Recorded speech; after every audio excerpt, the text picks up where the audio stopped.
There comes a moment when you almost ruin your entire life with a single decision, and you don't even realize it.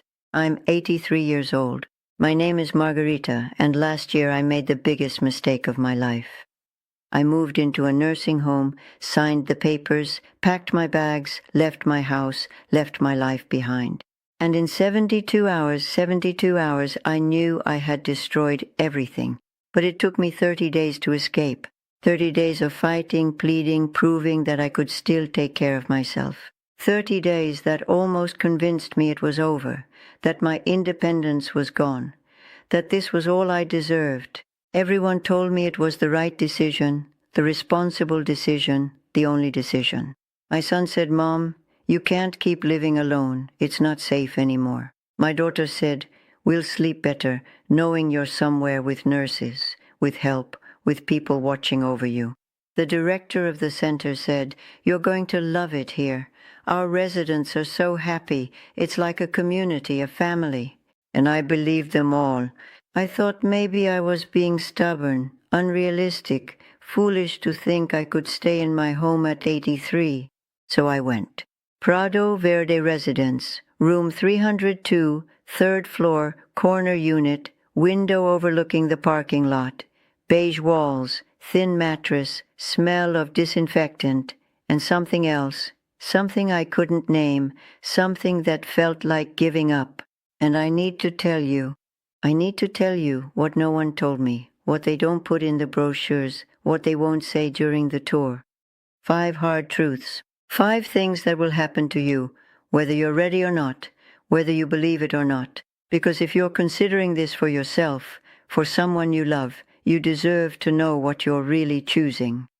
Not the fantasy version they sell you, the real version, the version I lived. The first hard truth, the one that broke me in just days. You don't just lose your independence, you lose your identity. Day 1. Tuesday afternoon, 2:30 in the afternoon. I moved in. My son helped carry my suitcases. My daughter organized my things, framed photos, favorite blanket. She tried to make it feel like home, but it wasn't home. It couldn't be home. It would never be home. They left around 4 o'clock. They promised to visit soon. They hugged me. They told me I would be fine, and I stayed there, in that room, alone. And I thought, what have I done? Day 2. Wednesday morning, 6 o'clock in the morning. A knock at the door. She didn't wait for an answer, just opened it. A woman, maybe 30, uniform with cartoon flowers, clipboard in hand. "Good morning, Margarita. Time to get up. Breakfast is in 30 minutes. Cheerful voice, animated smile, as if she were waking up a little girl. And I was already awake. I had been awake since 5, lying there, staring at the ceiling, wondering how I had ended up here. "I'm not hungry yet," I said. But breakfast is at 6:30. That's when everyone eats." Everyone. Not me, not you, everyone. As if we were a collective, a group, not individuals with preferences, with rhythms, with lives. I got up, got dressed, went to breakfast. Dining hall, 20 round tables, residents seated, waiting, watching. Someone pointed me to a table. "You'll sit here with Leonor and Francisco and Dorotea." They didn't ask if I wanted to sit with Leonor and Francisco and Dorotea. They just assigned me. The food arrived. Scrambled eggs, dry toast, cold orange juice, metallic taste. At home, I used to have breakfast at 7:30, sometimes at 8. It didn't matter, my choice. I did what I wanted. Oatmeal, usually with honey, a cup of tea, peace and quiet. But here someone else decided when I ate, what I ate, where I sat, who I talked to. And it wasn't just breakfast, it was everything. Shower schedule. "We're going to shower you this afternoon, Margarita. I'll come at 2. Medication times. Here's your pill, Margarita. Open up. Activities. Bingo starts at 3. Everyone loves bingo. I don't love bingo. I never loved bingo, but that didn't matter. By day 5, Friday, I stopped arguing. I stopped expressing preferences. I stopped resisting. I ate the dry eggs. I went to bingo. I took my pill when they brought it. And something in me, something fundamental, started to disappear. I was no longer Margarita who woke up when she wanted, ate what she liked, spent her days as she chose. I was room 302, resident, patient, generic old woman in a generic center, living a generic life. And the terrifying part, the part that kept me up at night, I could feel it was happening. I could feel myself fading away into their system, their routine, their idea of what an 83-year-old woman should be. Obedient, quiet, grateful, without demands. By the second week, I had stopped being myself and had started to become whoever they needed me to be. The second hard truth, the one that broke my heart. Your family will forget you faster than you think. Before I moved in, my daughter promised, "I'll visit you all the time, Mom. You'll see me so much you'll get tired of me." My son promised, "I'll stop by after work a couple of times a week at least." First week, they both came multiple times. My daughter came on Tuesday, Thursday, and Saturday. My son came on Wednesday and Friday. I felt cared for, connected, as if maybe this wouldn't be so bad. Second week, my daughter came once, Sunday afternoon. She stayed for an hour. My son didn't come at all. He called instead. "Sorry, Mom, work has been crazy." Third week, my daughter called. "I can't come this week, but I'll come next week, I promise." My son sent a message. "How are you? Everything okay?" Fourth week, the last week, my daughter visited for 30 minutes. She kept checking her phone. She said, "You look good, Mom. It seems like you're adjusting." I wanted to scream, "I'm not adjusting, I'm disappearing, I'm dying here.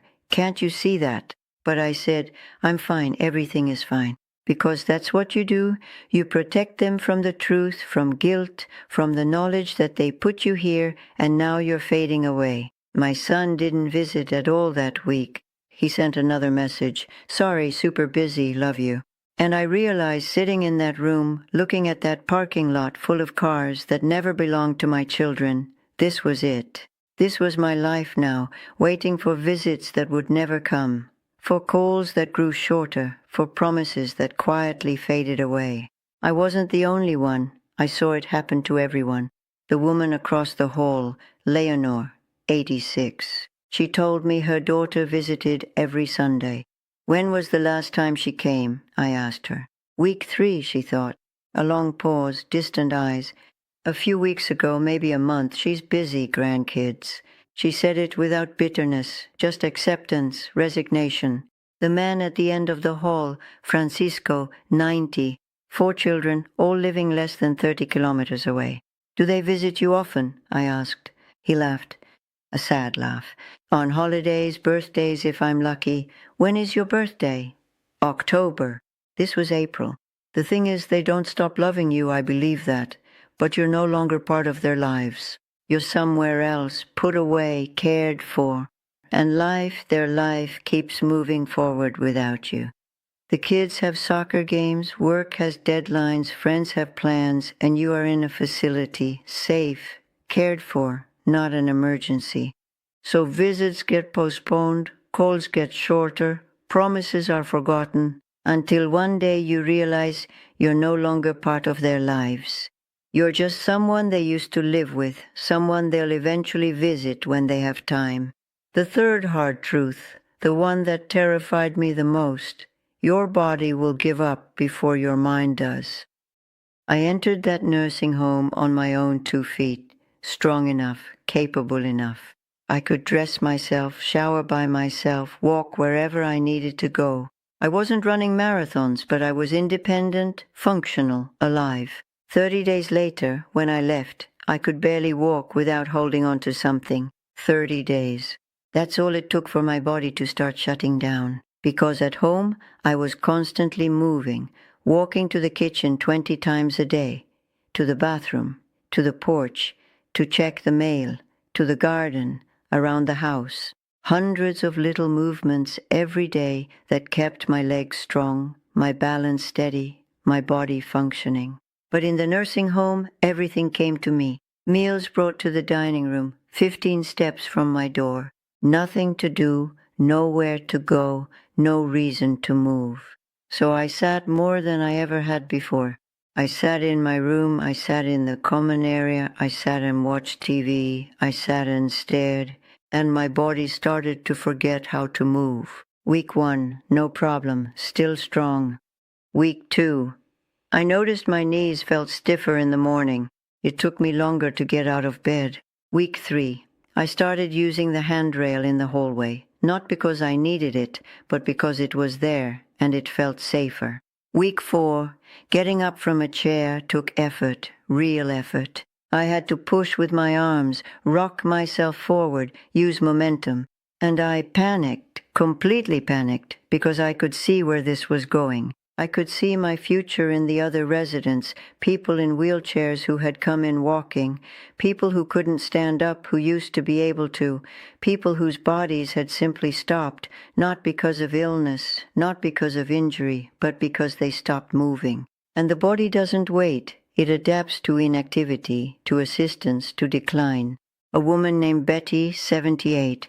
She told me she had been there for 8 months. "Could you walk when you came in?" I asked. "Oh yes, I walk just fine, but now," she pointed to her walker, "it's hard to move without this." "What happened?" She shrugged. "I just got weaker, I guess. It happens to everyone here eventually."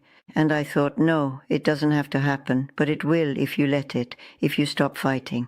This is going to sound ridiculous, but one day I tried to open a jar of lotion. I couldn't do it. Hands that used to cook dinner every night, that used to work in the garden, work, live, couldn't open a simple jar. And I knew. I had to get out before I couldn't anymore. The fourth hard truth. And this one I need to tell you carefully. No one tells you how to leave, or even that you can. By the 3rd week I knew. I absolutely knew. I had made a mistake. This wasn't living, this was waiting to die in slow motion. But how do you leave? How do you undo what you've done? I called my son. Week 3, Tuesday night. "I want to come home," I said. Silence. Long silence. "Mom, are you sure? I thought you were adjusting." "I'm not adjusting. I'm disappearing. I need to come home." More silence. "Let me talk to your sister. Let me think about this." Thinking about it as if it were his decision, not mine. I called my daughter the same day. "Honey, I want to go home." "Mom, we just got you settled there." "You haven't even given it a real chance." "I've given it 3 weeks. That's enough. I want to go home." "But what about safety? What about falls? What about everything? I'll figure it out. I need to go home." She sighed. "Let me talk to David. We'll discuss it." They discussed it for 3 days without me. Finally, they called. Thursday conference call. Both. "Mom, we think you should stay at least a few more weeks. Give it a real chance." And I felt trapped, completely trapped, because legally I could leave. I knew that. I wasn't committed, I wasn't forced, but emotionally, financially, practically, it wasn't that simple. They had signed papers, paid deposits, made commitments. My house was still there, but they had started taking things out, making changes. "We thought you wouldn't need all that furniture anymore," my daughter said. So I started to fight, really to fight. I made a plan, I wrote it down, every single thing I would do to stay safe at home. Medical alert button, follow-up calls, grab bars in the bathroom, meal delivery if needed. I found all this information. I spent hours researching, reading, learning. In fact, that's when I started writing what would become the Freedom Code. Sitting in that room at the nursing home, researching how to escape, how to stay independent, how to rebuild the strength I was losing. I wrote down everything, every strategy, every system, every way to stay out of places like this. I didn't know it would become a book then. I just knew. I needed to remember. I needed to plan. I needed to fight. That book, the one some of you are reading now, began in room 302, in desperation, in fear, in the absolute determination to get out. And I am so grateful, so deeply grateful, that some of you have read it, have reached out, have told me that it helped you fight for your independence too, because that's what it is. A fight against everyone who thinks they know what's best for you, against systems designed to keep you dependent, against the decline of your own body. The link is in the pinned comment. Everything I learned about getting out, about staying out, about rebuilding. Made for all of you who live alone and don't want to go into a nursing home. Still nervous that it's public, that people will read my words, judge my writing. I could take it down out of shyness, out of fear, but for now it's there, because maybe it will help someone else escape, like I did. It took me 2 more weeks after that call to finally get out. I had to prove to my children, to the center, to everyone, that I could manage at home. I had to sign waivers, acknowledge risks, promise to implement safety measures. The 2 hardest weeks of my life, harder than the first 2 weeks there, because I could see the future. If I failed, if I couldn't prove I could do it, I would go back. And next time, I might not have the strength to leave. The 5th hard truth, the one I wish someone had told me before I went in, once you give up your home, getting it back is almost impossible. I was lucky, incredibly lucky. My house was still there, it was still mine, waiting for me. But I almost lost it, almost. My children, well-intentioned, loving, concerned, had started making plans. Maybe we should rent it out, Mom, while you're at the center, generate some income. Maybe we should sell it, use the money for your care. Maybe we should empty it out, make things easier. And I realized if I had stayed another month, 2 months, 6 months, my house, my home, the place where I had lived for 40 years, would have disappeared, rented out to strangers, sold to someone else, emptied and vacated. And then, even if I wanted to leave the residence, I couldn't, because there would be nowhere to go. I saw it happen to others there. A man named Jorge, 82, there for 6 months. "Do you ever think about leaving?" I asked him once. He laughed, a bitter laugh. "Go where? They sold my house. They needed the money for this place." A woman named Rosa, 79, there for a year. Same story. House sold, belongings gone, no way back. The residence becomes permanent, not because you choose it, but because all the other options slowly disappear. And that's the trap, the thing nobody tells you. Moving in feels temporary, it feels reversible, it feels like just trying it out, but it isn't. Because while you're there, sitting in that room, losing yourself, losing your strength, the outside world, your world, is being dismantled. And before you know it, there's no home to go back to, no independence to reclaim, no choice left, only the residence until the end. I got out, barely, just barely. I fought like hell. I proved that I could take care of myself. I proved that I deserved to come home. I left on a Monday, the 31st. My son picked me up, took me home, helped me inside, made sure I was settled in. And when he left, when I was finally alone in my house again, I sat on my porch, and cried. Not tears of sadness, but tears of relief, tears of gratitude, because I had escaped, I had survived, I had managed to get out.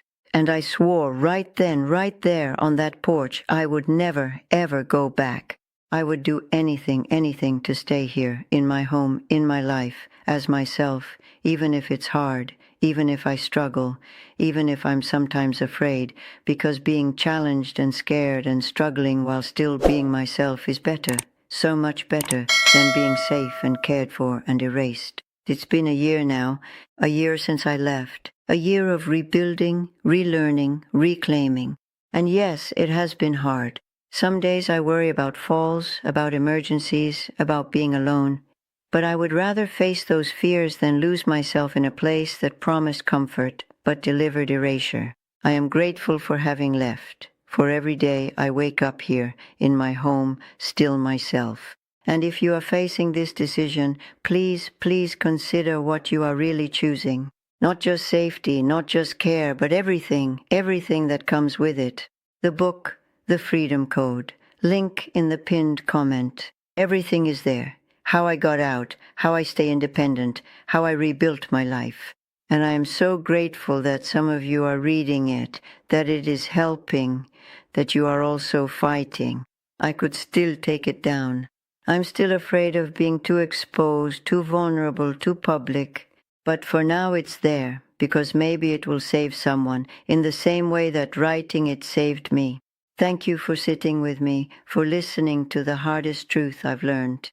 If you want to sit with me again, I'll be here, still at home, still fighting, still myself. Take care, whatever that means to you.